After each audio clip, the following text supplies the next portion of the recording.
How to fix and solve too many requests on Microsoft Word app.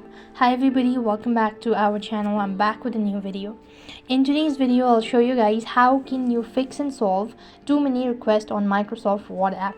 If you're encountering a too many request error on Microsoft Word app, you could try waiting for and restarting your application as well. The simplest solution is to often just wait for before sending more requests, as the error usually indicates a temporary overload on the server. So you could just wait for a couple of seconds or maybe an hour or two.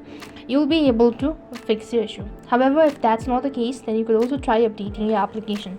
So for that, you want to head over to your Play Store, and on the search box you want to type in Microsoft Word and check whether the app needs to be updated or not.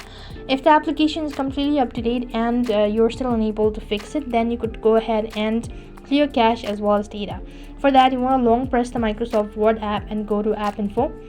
Then you want to go to Storage and Cache, and here you want to click on Clear Cache as well as Storage. Now if you click on Clear Storage, this is going to delete your app's data permanently. If you're sure about it, only then you could go ahead and click on it, or else just leave it as it is. After which you could try login and see whether the issue has been solved or not. If the issue still persists on, then you could also try force stopping the application or reinstalling the application.